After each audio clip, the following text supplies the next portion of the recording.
Nosso estudo de hoje está na segunda carta a Timóteo, capítulo 1, versículo 6. Por isso te lembro, despertes o dom de Deus que existe em ti. Emmanuel comenta na lição 30 de Alma Desperta. É indispensável muito esforço de vontade para não nos perdermos indefinidamente na sombra dos impulsos primitivistas. À frente dos milênios passados em nosso campo evolutivo, somos suscetíveis de longa permanência nos reveladouros do erro, cristalizando atitudes em desacordo com as leis eternas. Para que não nos demoremos no fundo dos precipícios, temos ao nosso dispor a luz da revelação divina, dádiva do alto, que em hipótese alguma devemos permitir se extinga em nós. E em face da extensa e pesada bagagem de nossas necessidades de regeneração e aperfeiçoamento, as tentações para o desvio surgem com esmagadora percentagem sobre as sugestões de prosseguimento no caminho reto dentro da ascensão espiritual. Nas menores atividades da luta humana, o aprendiz é influenciado a permanecer às escuras. Nas palestras comuns, cercam-no insinuações caluniosas e descabidas. Nos pensamentos habituais, recebe 1001 convites desordenados das zonas inferiores. Nas aplicações da justiça, é compelido a difíceis recapitulações em virtude do demasiado individualismo do pretérito que procura perpetuar-se. Nas ações de trabalho e obediência às determinações da vida, é muita vez levado a buscar descanso indevido. Até mesmo na alimentação do corpo é conduzida a perigosas convocações ao desequilíbrio. Por essa razão, Paulo aconselhava ao companheiro não olvidasse a necessidade de acordar o dom de Deus no altar do coração. Que o homem sofrerá tentações, que cairá muitas vezes, que se afligirá com decepções e desânimo na estrada iluminativa, não padece dúvida para nenhum de nós, irmãos mais velhos em experiência maior. Entretanto, é imprescindível marcharmos de alma desperta na posição de reerguimento e reedificação sempre que necessário. Que as sombras do passado nos fustiguem, mas que jamais nos esqueçamos de reacender a própria luz. Que frase maravilhosa, que convite maravilhoso que Emmanuel nos faz a reflexão, através desse estudo de hoje. O que ele começa falando é indispensável muito esforço, não é qualquer coisa não. É muito esforço, por isso que o vigiar e orar tem que ser diariamente, quiçá de hora em hora, de minuto em minuto, nem só diariamente. Porque ele vem falar para a gente, à frente de milênios passados, a gente está preso a esses impulsos primitivistas que tem na gente. Quais são os impulsos primitivistas? Os mais primitivos principalmente. Gula e sexo. São os dois mais primitivos. A gente fala mais primitivo porque desde que a criatura se entende como filha de Deus, ela precisa se alimentar e aqui na Terra a gente precisa se reproduzir. Esses impulsos, até os animais lá dos reinos inferiores também trazem com eles também. Então, por isso que são os mais primitivistas. Porém, vamos acrescentar nesses primitivistas também o egoísmo, a vaidade e o orgulho que a gente traz também ao longo dos milênios. E ele fala, para não nos demorarmos no fundo dos precipícios, nós temos ao nosso dispor a luz da revelação. Ele já traz para a gente a informação, gente, segura, de que cair é inevitável para a gente em aprendizado. Todo mundo em aprendizado vai cair. Mas aí vai mostrando para a gente, não nos demoremos, olha só, cair, não vamos demorar a levantar.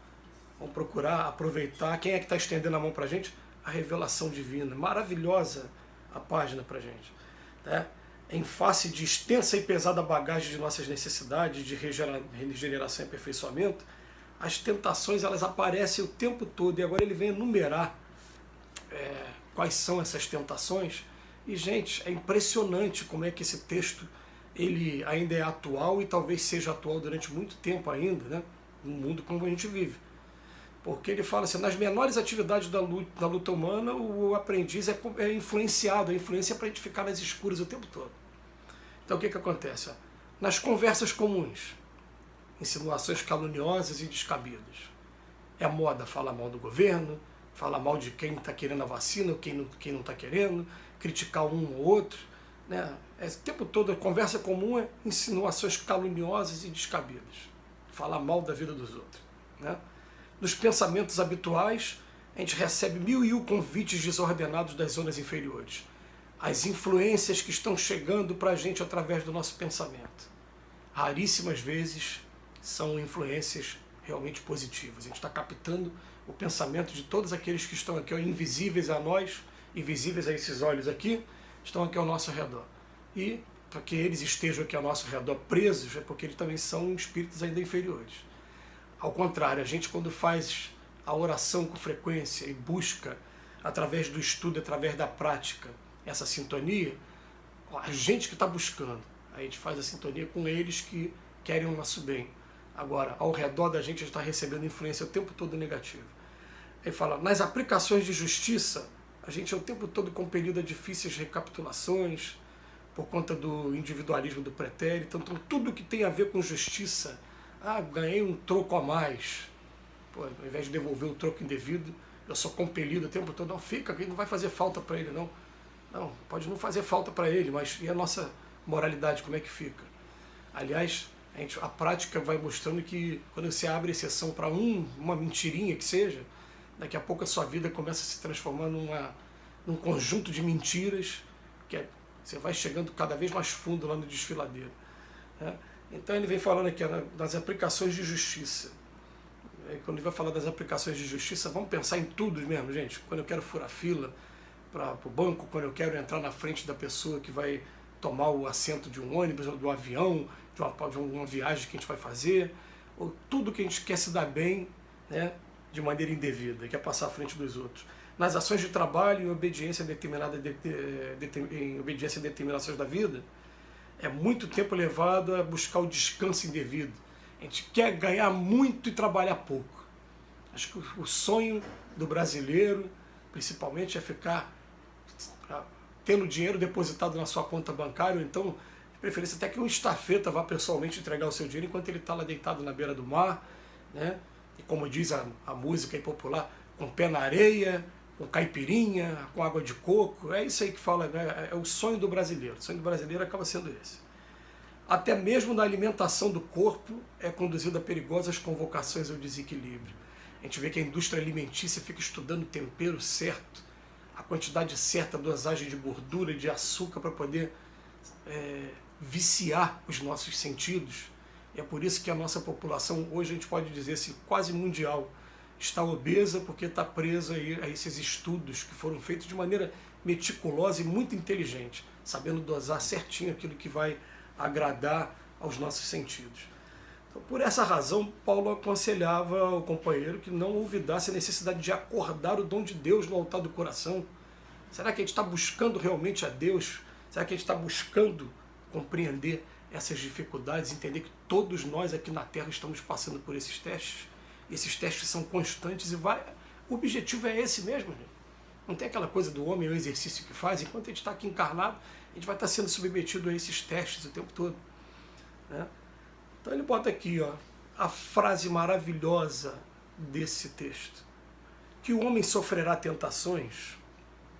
A gente sofre tentações. Aliás, no Pai Nosso, a gente não fala para Jesus afastar de nós as tentações. A gente pede que não nos deixe cair em tentação. Tem uma diferença significativa de uma coisa para outra. Né? Então, vai ter tentação? Vai. Cairá muitas vezes? Vai. Vai se afligir com decepções e desânimo? Vai. Tá. Ele está falando como irmão mais velho na experiência. Agora, é imprescindível marcharmos de alma desperta na posição de reerguimento e reedificação sempre que necessário. Gente, isso eu posso falar aqui de coração. As minhas palavras vão ter força nesse ponto, sim. Eu não vou deixar de forma alguma que a minha imperfeição e os meus defeitos atrapalhem o trabalho que eu tenho para realizar. Mas de forma alguma, aquela coisa de mas você ainda é muito pequeno, tá? Eu sou pequeno, mas eu vou trabalhar, eu vou continuar fazendo o que eu tenho que fazer. Porque essas sugestões que vêm, tanto dos encarnados como dos invisíveis também, querendo diminuir a gente, querendo colocar a gente numa posição comum, elas servem para isso, é para desestimular também, né? E daqui a pouco eles também vão estar encarnados, vão estar sofrendo essa mesma influência também de alguma maneira. Então o que acontece? Cabe a gente determinar o que a gente quer para a vida, o que a gente precisa fazer, reacender a própria luz, como diz aqui. Ele termina a lição, fala, jamais nos esqueçamos de reacender a própria luz sempre. E lembrar que luz, quando se acende, se leva adiante. A luz não tem que ficar escondida em lugar nenhum, né? Tem que ficar no candeeiro, onde todos podem ver.